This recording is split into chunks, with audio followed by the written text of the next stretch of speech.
Assalamualaikum warahmatullahi wabarakatuh. Halo teman-teman semuanya, selamat datang di video aku. Video ini merupakan bagian dari series karakterisasi sifat mekanik yang mana akan dilakukan analisis data hasil dari uji tarik. Nah, pada video ini aku akan menjelaskan atau melakukan pengolahan data hasil dari uji tarik. Sebelum melakukan pengolahan data itu, aku ingin sedikit mereview terkait apa itu uji tarik. Jadi uji tarik ini merupakan cara karakterisasi yang kita lakukan untuk mengetahui kemampuan material terhadap tenaga tarikan. Lalu, pengujian ini dilakukan dengan cara menarik sampel bahan sampai sampel bahan itu mengalami putus.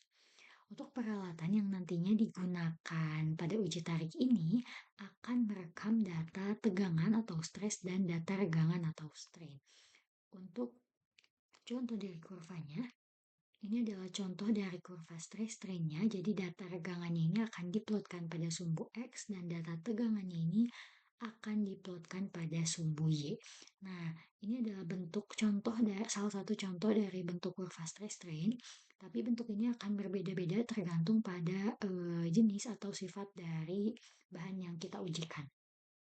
Oke, di sini sudah tersedia beberapa data. Ada data spesimen diameter dalam satuan milimeter. Jadi spesimen diameter ini merupakan diameter dari sampel. Lalu ada spesimen length dalam satuan milimeter juga. Spesimen length ini merupakan panjang awal dari sampel. Selanjutnya ada displacement dalam satuan milimeter. Displacement ini merupakan pertambahan panjang sampel setelah sampel itu diberi beban. Lalu ada force. Force ini merupakan beban yang diberikan kepada sampel. Nah, di sini data yang diberikan ini dalam satuan kilonewton. Pada bagian pertama ini, pada video bagian pertama ini, aku akan uh, menjelaskan bagaimana cara membuat kurva stress-strain berdasarkan data hasil dari uji tarik yang tersedia. Nah, pertama-tama sebelum melakukan pengolahan datanya, aku akan mengkonversi satuan-satuan yang ada di sini menjadi satuan yang lebih tepat. Yang pertama untuk spesimen diameternya, aku akan mengkonversi satuan milimeter ke dalam satuan meter. Kenapa?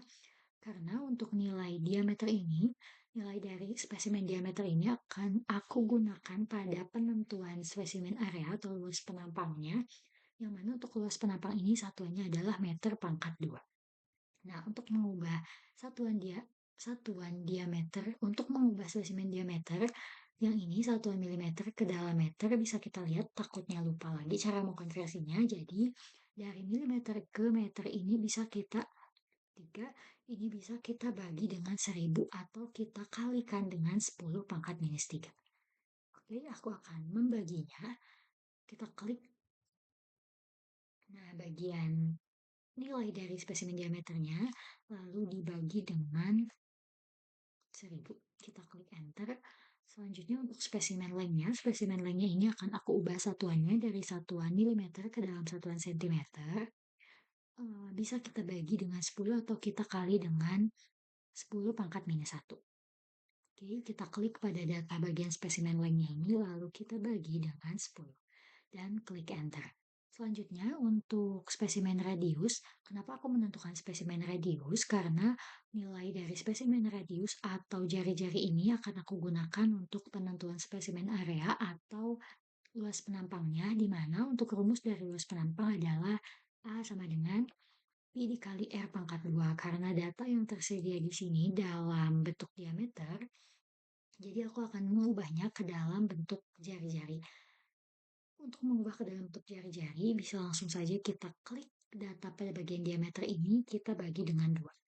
Oke, selanjutnya untuk spesimen area atau luas penampangnya, sesuai dengan rumus yang tadi, kita ketik P, di sini muncul, kita klik 2 kali, kita ikutin instruksinya, kita pakai kurung tutup, lalu kita kalikan dengan jari-jari, dan kita kalikan lagi dengan jari-jari.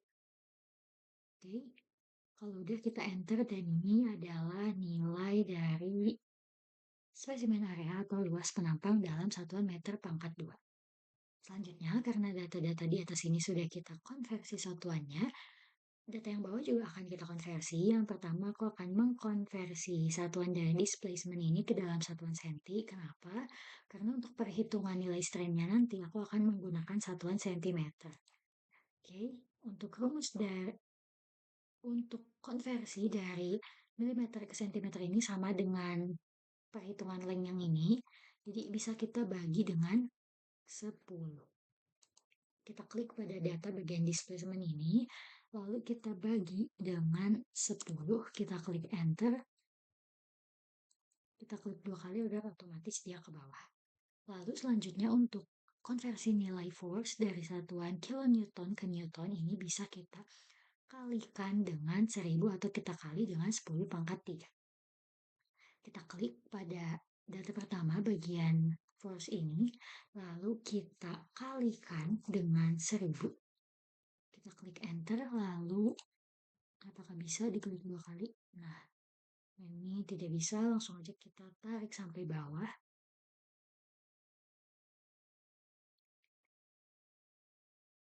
Nah, udah. Ini adalah nilai dari force dalam satuan newtonnya. Setelah itu kita akan menentukan nilai strain. Nilai strain ini bisa kita peroleh dari membagikan delta L dengan membagi nilai delta L dengan L0, di mana delta L ini dalam data yang disediakan adalah displacement dalam satuan senti dan L0 ini merupakan spesimen length yang sudah kita rubah juga satuannya yang sudah kita konversi. Nah, nilai displacement, nilai strain ini akan kita plotkan ke dalam sumbu X nantinya. Oke, kita klik sama dengan, lalu kita klik pada bagian displacementnya, kita bagi dengan nilai spesimen length-nya. Jangan lupa untuk mengunci data ini karena ini merupakan data yang tetap, kita kunci dengan simbol dolar. Kalau udah kita klik enter, lalu kita klik 2 kali agar otomatis ke bawah. Nah, setelah nilai dari strain sudah dihitung, lalu selanjutnya kita akan menentukan nilai dari stres. Stres ini bisa diperoleh dari membagi nilai P dengan A0, di mana P ini pada data yang tersedia adalah nilai force-nya atau bebannya, dan A0 adalah luas penampang yang sudah kita cari di spesimen area tadi. Ini untuk satuannya adalah Pascal. Kenapa aku membuat 2 bagian? Ini ada bagian yang satuannya Pascal dan Megapascal karena yang akan aku masukkan atau aku input ke dalam kurva adalah yang satuannya Megapascal agar kurvanya terlihat lebih bagus. Oke, untuk rumusnya langsung saja kita klik sama dengan, lalu kita klik bagian force ini atau P ini, kita bagi dengan spesimen areanya, dan jangan lupa kita kunci juga datanya, karena ini merupakan data yang tetap, kita kunci dengan simbol dolar. Kalau udah kita enter, lalu kita klik 2 kali pada bagian ujung, nah ini akan otomatis ke bawah. Untuk bagian stres dalam satuan megapascal, untuk mengubahnya atau mengkonversinya bisa kita kali dengan 10 pangkat minus 6. Oke, langsung saja kita klik. Data pertama pada stres yang satuannya Pascal ini, kita kalikan dengan 10 pangkat minus 6.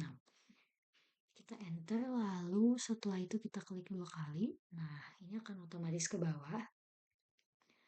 Sebelumnya kita akan rapikan dulu datanya. Nah, setelah nilai dari strain dan stres ini sudah ditentukan, kita akan plot ke dalam kurva. Nah, untuk plotnya kita bisa blok dulu atau kita masuk ke insert. Kita masuk ke insert, lalu kita masukkan datanya di select data. Oke, kita masuk ke menu insertnya, lalu kita pilih chartnya, kita pilih yang scatter. Kenapa sih dipilih jenis kurva yang ini? Karena kurva scatter ini berfungsi untuk menunjukkan hubungan antara 2 variabel. Di sini kan 2 variabel maksudnya strain dan stress. Karena ini kurvanya sudah ada, kita geserkan ke samping, lalu kita pilih select datanya, kita masukkan datanya, kita add atau kita tambahkan, lalu kita beri nama series name-nya kurva stress strain, kurva tegangan regangan. Untuk series X-nya adalah nilai dari strain. Bisa kita klik Ctrl Shift Page Down, lalu kita enter untuk menarik ke bawah, lalu untuk sumbu Y-nya kita masukkan nilai stres yang dalam satuan megapascal. Oke, ini kita sama seperti tadi, kita Ctrl Shift Page Down, lalu kita enter. Jika sudah, kita klik OK, lalu di sini juga kita klik OK. Lalu kita lihat, nah ini sudah terbentuk kurva strain-nya. Lalu kita rapihkan kurvanya dengan kita tambahkan axis title-nya. Nah, pada sumbu X ini tadi adalah nilai strain. Dan pada sumbu Y-nya kita ganti axis title-nya dengan stress. Stress satuannya adalah megapascal. Oke, untuk plot nilai strain dan stress ke dalam kurvanya sudah selesai. Selanjutnya kita akan menentukan titik-titik penting dari kurva ini. Nah, titik-titik pentingnya itu diantaranya ada breaking point, ada maximum point, ada proportional point, elastic point, dan yield point. Namun penentuan titik-titik itu akan kita bahas di video selanjutnya. Jadi sampai jumpa di video selanjutnya. Bye-bye.